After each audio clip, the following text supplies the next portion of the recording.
Salam damai sejahtera bagi kita semua. Saya Pendeta Janri Tumangger akan membawakan garis besar pelajaran sekolah sahabat kita yang ke-6, berjuang dengan sekuat tenaga. Pelajaran kita kali ini diawali dengan menampilkan dua respons yang berbeda terhadap pengalaman pahit yang terjadi dalam kehidupan.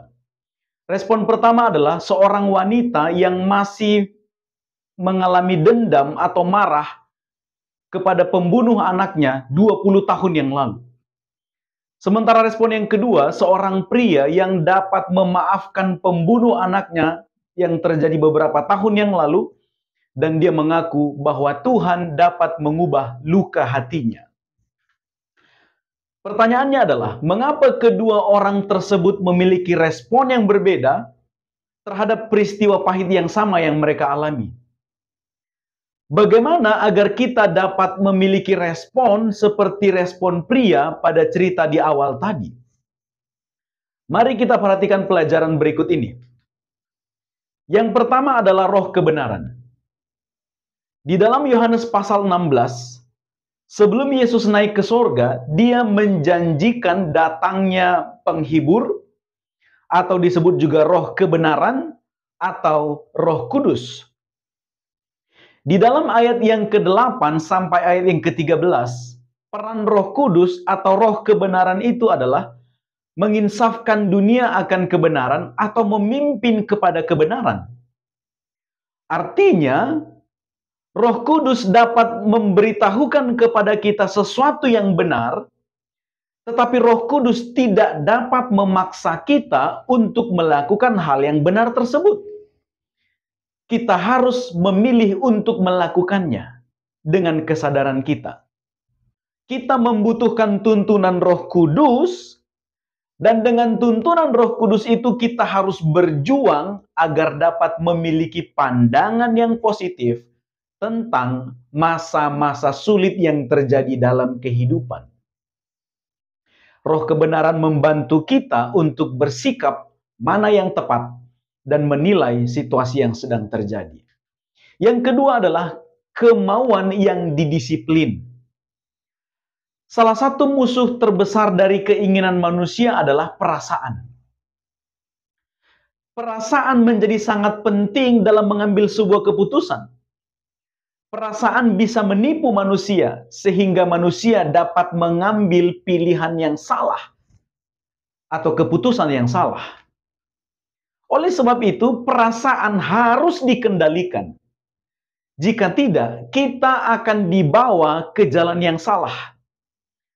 Ada 3 kisah yang diangkat oleh penulis dalam buku pelajaran sekolah sahabat kita yang bercerita tentang seseorang yang membuat pilihan hanya berdasarkan perasaan saja, bukan berdasarkan firman Tuhan. Yang pertama adalah Kejadian pasal 3 ayat yang ke-6. Ini adalah ketika Hawa memutuskan untuk mengambil dan memakan buah yang dilarang oleh Tuhan. Dia lakukan itu berdasarkan perasaannya, bukan berdasarkan perintah Tuhan. Yang kedua adalah 2 Samuel pasal 11 ayat 2-4. Ketika Daud mengambil Batseba menjadi istrinya, dan sebelum itu dia juga membuat cara bagaimana untuk membunuh Uria, suami dari Batseba. Dia lakukan itu berdasarkan perasaannya, bukan berdasarkan firman Tuhan. Yang ketiga adalah Galatia pasal 2 ayat 11 dan 12 tentang Petrus ketika dia undur dari makan bersama dengan orang-orang yang bukan Yahudi, karena orang-orang Yahudi datang ketika itu, dia tidak mau dilihat lalu dia pergi. Dia lakukan itu berdasarkan perasaannya, bukan karena firman Tuhan. Oleh sebab itu perasaan harus dikendalikan.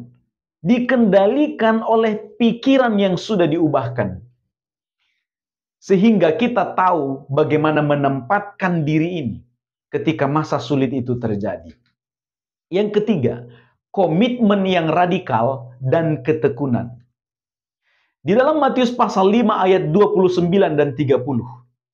Jika matamu yang kanan menyesatkan engkau, cungkilah dan buanglah.